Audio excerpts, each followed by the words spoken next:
Okay, let's talk about spoiled. This is spoiled. This is a 20-year-old Swiss young man, and he set fire to his own Ferrari that was gifted to him by his dad because he wanted to get the funds from the insurance money and upgrade to a new model. I'll break down the story. First and foremost, though, this 20-year-old, he has 14 other cars, a Lambo included. He also has to his disposal a property portfolio worth $30 million, a monthly allowance between $5K and $10K a month. Money, please. My money. And his dad gave him this Ferrari, and he was like, you know what? I want an upgraded model. So he went to the dealership. They're like, this isn't enough money here. How about 50? But if you destroyed it, the insurance value would be enough for the new model. So then he and somebody from the dealership and some other people, they went to Germany, and they orchestrated this whole thing. He thought he was being sly by going over to a massage parlor while it was set fire, but the police, they saw everything on the security footage. They got some phone calls of them conspiring this, and now he is sentenced to 22 months of probation and was asked to give a $33,000 fine. Thoughts? 5 words or less. No happy ending. This Ferrari story's testagrossa. New meaning to spoiled rotten, which he is. This is beyond me to me, to think that this kid has so much, and not even a kid, sorry, a young adult has so much, and then is like, oh, I'll just set fire to my Ferrari so I can get a new one. I love stories like this where clearly to him, he had the best idea that anyone's ever had. I was gonna do it to my car, but my Corolla. So good. Lesson learned. I like that he's like, I don't want to get caught, so I'll just go to Germany. Like, if anyone's like, what is going on in every inch of my country? It's Germany. Go to Italy if you want to get away with stuff. There are no rules there.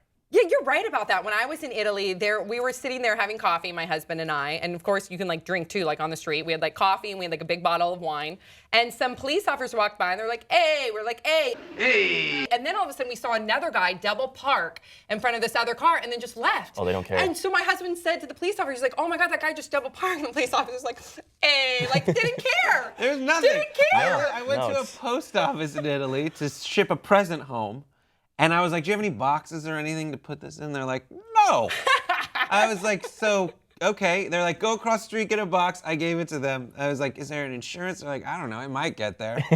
They're like, they had no confidence in their post. They literally say that it's just history, fashion, and food are the only things they care about. Love and that's Italy for you. And wine. Back to Switzerland. This Yeah. guy's amazing. Oh my God, did you feel like that $33,000 fine and 22 months probation was appropriate?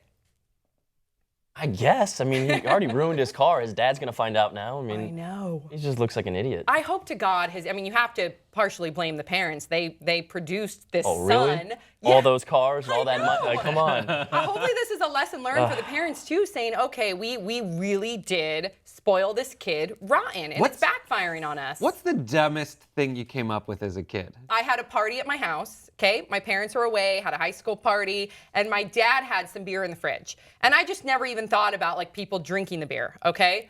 So then my dad comes home and my dad's like, what happened to the beer in the fridge? Immediately I was like, oh, I washed my hair with it, because I'd read in the magazines that if you wash your hair with beer, it clarifies. It's a natural clarifier.